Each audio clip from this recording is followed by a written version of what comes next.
Je tourne mon buste, je lève les bras, j'amène la main droite près de mon oreille et je vais tourner mon bassin. Ma main gauche prend sa place et quand j'ai fini de tourner, je termine le mouvement avec la main droite qui vient devant. Je tourne le bassin à droite, j'ouvre mes bras comme des ailes jusqu'à ce que mon coude, notamment ici, soit au niveau de mon épaule. Et ensuite, j'ai plus qu'à plier le coude et là, ma main droite, elle vient près de mon oreille. Et ensuite, je vais, à partir du bassin, tourner. Ma main gauche, elle va commencer à descendre parce qu'elle va venir se placer là. Et je vais lancer mon bassin. Une fois que mon bassin a fini, je vais terminer avec un mouvement qui est devant. Je vous refais de face. Donc, j'ouvre, je plie, je tourne, ma main gauche descend, ma main droite ne bouge pas pour l'instant, et je viens terminer devant. Oui, il faut que tu avances ta main sur la hanche, enfin, au niveau de la hanche. Alors, ce qu'il faut, c'est il ne faut pas étendre les bras, c'est-à-dire que la première partie, oui, j'étends un petit peu les bras. Ensuite, je suis toujours dans une forme d'arrondi, tu vois. Ouais, parce que je relâche mes épaules. Mes épaules sont relâchées, mes coudes sont lourds. Je viens positionner ma main et je viens déclencher.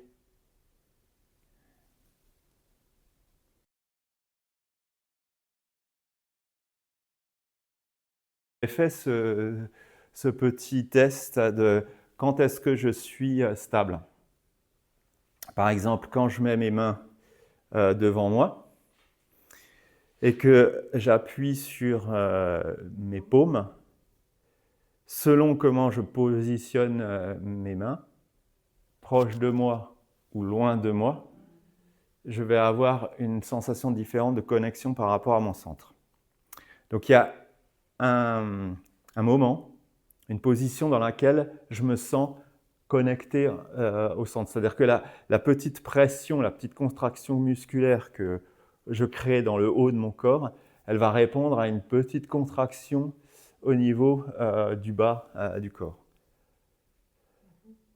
Et donc ça va correspondre à comme si j'avais un ballon entre mes mains. Et quand j'ai trouvé cette position, donc en ayant les paumes l'une contre l'autre, je garde une main en l'air et je positionne l'autre. Et là, j'ai la fin de mon mouvement. Vous voyez qu'on est loin d'être comme ça. Parce que si je fais ça, vous sentez bien que là, c'est très difficile d'être connecté à son centre. Donc là, et je viens positionner l'autre. Tu vois ça? J'enlève ce bras. Je le mets derrière là. Je fais descendre. Il n'y a pas de mouvement de coude, ni... Voilà, on caresse le dos du chat. Voilà. Donc, pas aller vers l'arrière, c'est vraiment... à aucun moment donné, dans les mouvements, on ne force quelque chose. On fait que de la biomécanique qui va dans le sens de ce qu'on peut faire au niveau de notre corps. D'accord ? De ce mouvement, cette sorte de position de prière, je peux trouver la position de ma main en fin de brosser le genou. Et pour trouver la position ici, en fait, je mets les deux mains de côté. Et là, je cherche ma stabilité. Bon, c'est peut-être moins évident à trouver, mais je peux faire des essais. Je fais ça, bof, ça, et là, je commence à trouver. C'est-à-dire, ce que je trouve, c'est qu'à un moment donné, je peux tout déposer. Vous savez, quand on a fait la posture Uji, c'est pareil. À un moment donné, je ne peux trouver le travail avec la gravité que quand j'ai la bonne posture. C'est-à-dire que d'ici, je peux aller là, je peux un peu ajuster. Mais je ne peux pas aller là. Parce que qu'est-ce que je fais là? J'ouvre ma poitrine. Je crée une tension qui va m'empêcher totalement de laisser descendre la gravité. Donc il faut que je trouve ici. Et puis ensuite, l'autre, c'est là.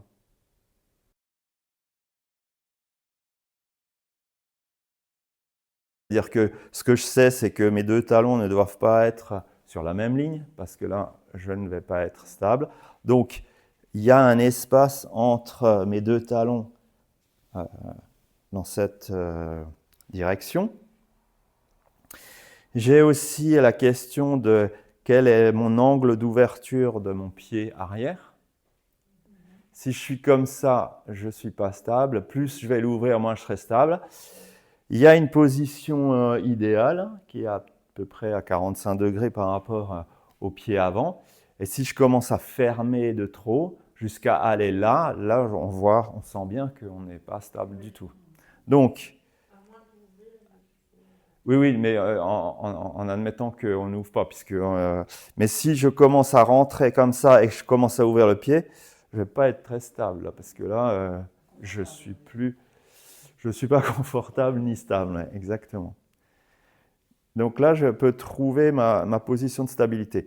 Maintenant, le petit travail suivant qu'on va faire, c'est que je vais déposer le poids sur la jambe arrière et venir sur la jambe avant. Voilà. Sans bouger le bassin. OK. C'est-à-dire sans faire de rotation de bassin, oui. Le bassin, il fait une translation. Donc mon bassin, il est, en gros, il va être dans l'axe de mon pied arrière. Il va être positionné dans la même direction. Et je peux venir sur mon pied avant sans apporter de modification à la position de mon bassin.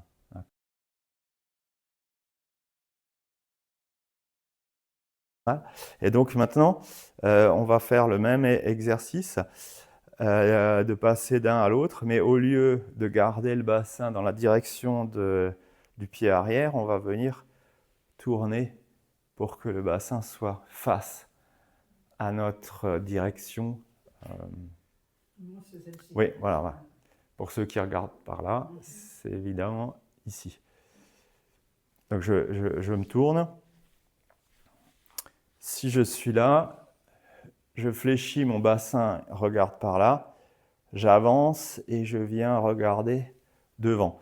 Ce qui va avoir comme effet que mon pied arrière, il va se repositionner, il va coulisser, probablement sur la pointe.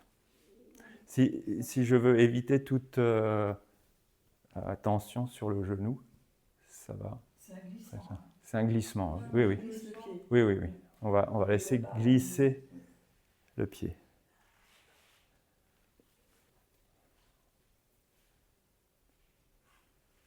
Du coup, quand on va sur le pied arrière, le pied avant, il bouge aussi?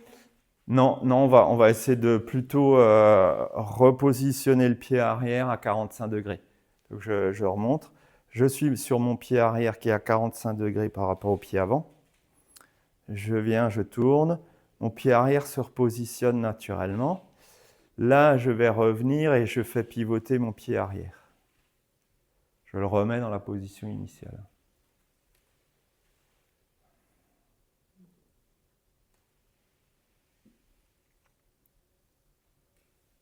Voilà. Et maintenant, une fois que vous avez cette première phase, on va venir vers l'avant,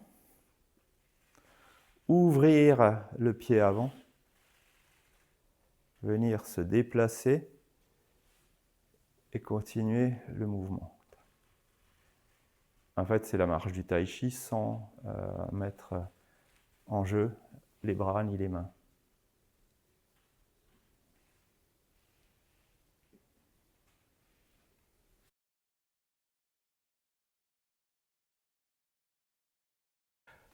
J'ouvre pied droit, je prépare les mains, je dépose le poids sur la jambe droite. Je viens positionner main droite poser pied gauche, et j'envoie le mouvement pied-bassin. Mon bassin vient de face et je termine le mouvement main droite. Je poursuis, j'ouvre pied gauche, je dépose le poids sur le pied gauche, je prépare mes mains. Je dépose pied droit et j'engage le mouvement.